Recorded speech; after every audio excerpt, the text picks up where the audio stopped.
नमस्कार, मी भगवान वानखेडे. आपण पाहताय पंढरपुरातील सर्वात पहिले YouTube news channel Pandharpur live. Pandharpur शहरातील छत्रपती शिवाजी महाराज चौकामध्ये असलेल्या श्री शंकरराव सुरवसे या इमारतीच्या संदर्भामध्ये या इमारतीचे मालक प्रदीप कुकडे यांनी प्रसिद्धी माध्यमांसमोर त्यांना कशा पद्धतीनं त्रास होतोय, मानसिक त्रास होतोय आणि या इमारतीला अतिक्रमणाचाही विळखा होतोय या संदर्भात आपली कैफियत मांडले. जाणून घ्या नेमकं प्रदीप कुकडे यांचं म्हणणं काय आहे ते. नमस्कार, मी प्रदीप हनुमंतराव कुकडे, पंढरपूर शहरातील छत्रपती शिवाजी महाराज चौकामधील Shankarrao Suravase city centre mall या इमारतीचा मी मालक कागदोपत्री आहे. तर आज या इमारतीच्या अनुषंगाने माझ्या विधवा दोन बहिणी आहेत. एक उमा संजय सुरवसे, एक वैशाली विठ्ठल सुरवसे. त्या विधवा झाल्यापासून बरेचसे प्रॉब्लेम माझ्या ह्या इमारतीला आले होते. इमारत फार जुनी होती, त्यामध्ये बरेचसे भाडेकरू होते. ती इमारत पूर्ण मोडकळीस आली होती. तसेच त्या इमारतीला नगरपालिकेनं धोकादायक इमारत म्हटली होती. तशी नोटीसही मला त्यांनी कागदोपत्री मला पाठवली होती आणि त्या नोटीसला अनुसरण करून मी ती इमारत पाडण्याचा किंवा त्यांनी नोटीस दिली म्हणून मी इमारत पाडायचं अशा पद्धतीने मी तयारी दर्शवली.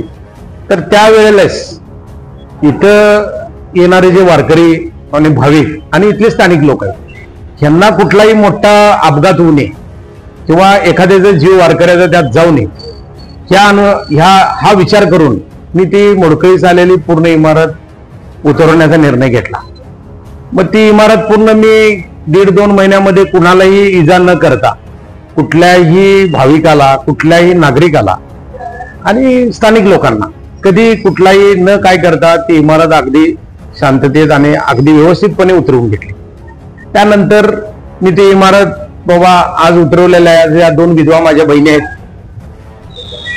या 2 बहिणींचा उपजीविका होण्यासाठी आणि त्यातले जे भाडेकरू जे आहेत त्यांचं कोर्टामध्ये जे काय माझे आणि त्यांचे मॅटर होते ते मॅटर मी तडजोडीच केले. त्या मॅटरमधनं तडजोडी झाल्या त्याप्रमाणे त्यांनाही नवीन इमारतीमध्ये त्यांचं पुनर्वसन करण्याचा मी निर्णय घेतला.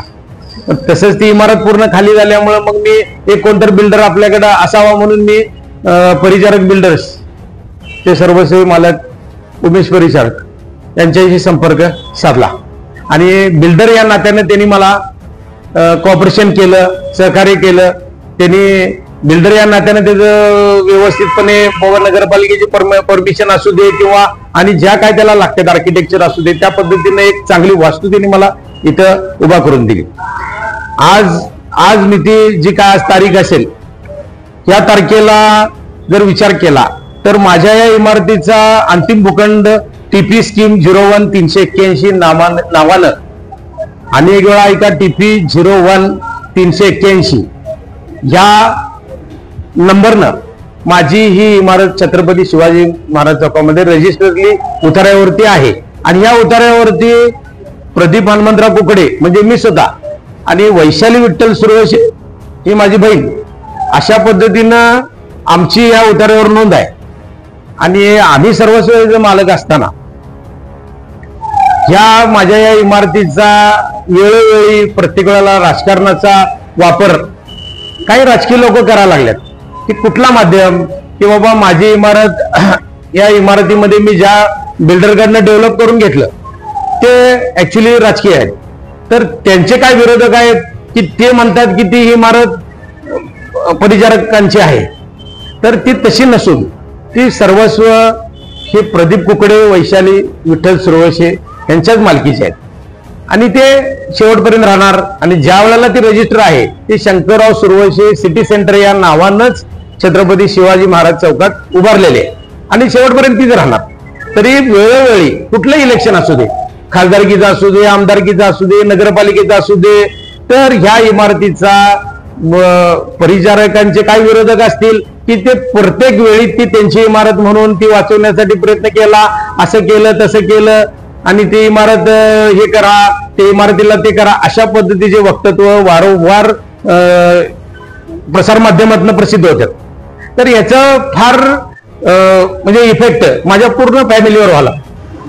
तर माझ्या 2 विधवा बहिणी आहेत, त्यांच्या उपजीविकेसाठी मी हे पाऊल उचललं आणि त्याप्रमाणे त्यांचं संगोपन आणि त्यांचं पुनर्वसन व्हावं, हे त्यांची मुलं बाळ आहेत. मग एक बहीण बाबा वरती राहायला आहे, त्याच इमारतीमध्ये वरती राहायला आहे, तिच्या पद्धतीनं तिचं सगळं चाललंय. तर तिलाही काही शेअरिंग मध्ये आमच्या डेव्हलपमेंटमध्ये जे काय गाळे आलेले आहेत आणि माझ्याही काय डेव्हलपमेंट ह्या बहिणीला काय आलेले आहेत, तर त्या गाळ्याच्या आम्ही आता भाड्याने देणे, विक्री करणे हे सगळं चालू आहे. तर वेळोवेळी माझ्या या इमारती भोवती तिन्ही बाजूनं, मुख्य चौकात असल्यामुळे तिन्ही बाजूनं मग काय फेरीवाले असतील, काय चिडोवाले असतील, काय ठेजेवाले असतील, हे सगळ्यांचा विळखा तिथे पडलेला आहे. मी कागदोपत्री कलेक्टरांना परस्पर मी इथल्या स्थानिक मुख्याधिकाऱ्यांना, पंढरपूर नगरपालिकेच्या यांना प्रत्येक वेळेला मी अर्ज दिलेले आहेत, म्हणजे कलेक्टरना दिलेले आहेत, एसपीना दिलेले आहेत. आणि बाबा हे माझ्या इमारतीला फार त्रास व्हायला आहे आणि माझे एक गाळे तिथे होणार, माझ्या तिथले जे गाळेधारक आहेत, जे ज्यांना मी भाड्याने दिलेले आहेत, ज्यांना मी विकलेले, त्यांना अतिशय त्रास प्रमाणात व्हावा लागलाय. तर हे जे गाळे आहेत ते या गाळ्यांच्यासाठी पूर्ण अडवणूक ही लोक करायला आहेत. तर तुम्ही त्याच्यावर उपाययोजना करा. तर काही राजकीय लोक त्याच्या हस्तक्षेप करतात, रोडवर बसलोय, असं केलंय म्हणून ह्या पद्धतीने सगळं प्रकार चालू आहे.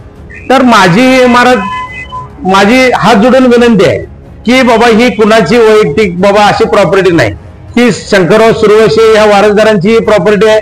या प्रॉपर्टीला कुठल्याही पद्धतीचं राजकीय भांडवल करून राजकारणासाठी त्याचा वापर करू नये, ही माझी कळकळीची विनंती आहे. याच इलेक्शनला प्रत्येक येणाऱ्या निवडणुकीमध्ये प्रत्येक वेळेला तो विषय काढला जातो आणि आम्ही कागदोपत्री मालक असताना दुसऱ्याचं नाव घेण्याचं काही कारणच नाही.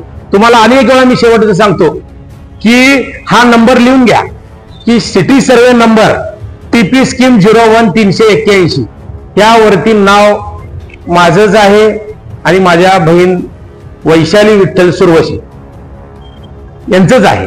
आणि याप्रमाणे आम्ही ही सगळी इमारत सगळ्या पद्धतीने आम्ही हे केलंय. तर आम्ही पुन्हा एकदा माझी विनंती आहे की राजकीय लोकांना किंवा प्रसार माध्यमांना की बाबा माझ्या इमारतीला फोकस करताना किंवा कुठेही दाखवताना किंवा काय करताना मालक म्हणून आम्हीच राहणार. बाबा जागा मालक आम्ही आहे, आमची तळमळा माझ्या 2 विधवा बहिणींचं सगळं चाललं पाहिजे, माझे गाळे गेले पाहिजेत. तर या सगळ्या गोष्टीमुळं माझ्या फॅमिलीवर फार परिणाम व्हायला लागलाय. राजकीय दृष्टी लोक बदनामी व्हायला लागले आणि परत सामाजिक लोक सुद्धा माझ्या बहिणींची आणि माझी बदनामी करायला लागले. त्यामुळं मला आता एक शेवटचं तुम्हाला सांगणं आहे की जे कोण राजकीय लोक असतील किंवा सामाजिक लोक असतील की ज्यांना या इमारतीचं भांडवल करण्याचं आणि माझी आणि माझ्या बहिणींची बदनामी करण्याचा प्रयत्न करत असतील तर त्यांच्या विरोधात मी न्याय मागण्यासाठी मी कोर्टामध्ये जाऊन त्यांच्यावरती माझ्या मानहानीचा मी पूर्ण दावा दाखल करणार. वेळ पडली तर मी फौजदारी दाखल करणार, कलेक्टर ऑफिस समोर किंवा जिथं लागेल तिथं मी उपोषण करणार. तर माझी विनंती आहे की कुठल्याही पद्धतीचा आणि काही मला त्रास आणि माझ्या विधवा 2 बहिणींना होऊ नये एवढी माझी नम्र विनंती आहे. जय हिंद. आपण पाहिलं नेमकं प्रदीप कुकडे यांचं म्हणणं काय आहे ते. यावरून एक मात्र प्रथमदर्शनी निदर्शनास येत आहे की ही जी जागा होती सुरवसे यांची, ही जागा त्यांनी परिचारक बिल्डर्स अँड डेव्हलपर्स यांना डेव्हलप करण्यासाठी दिली होती. त्यामुळं व्यावसायिक सहभाग म्हणून जरी परिचारक म्हणजेच उमेशराव परिचारक हे यामध्ये असले तरी जी मूळ मालक आहेत ती प्रदीप कुकडे आणि त्यांच्या बहिणी आहेत. या सर्वांची मूळ मालकी या जागेवर आहे, उतार्यावर त्यांची नावं आहेत. त्यामुळं अर्थाअर्थी परिचारकांच्या राजकारणाचा आणि या इमारतीचा संबंध येत नाही. पंढरपूर लाईव्हसाठी भगवान वानखेडे, पंढरपूर.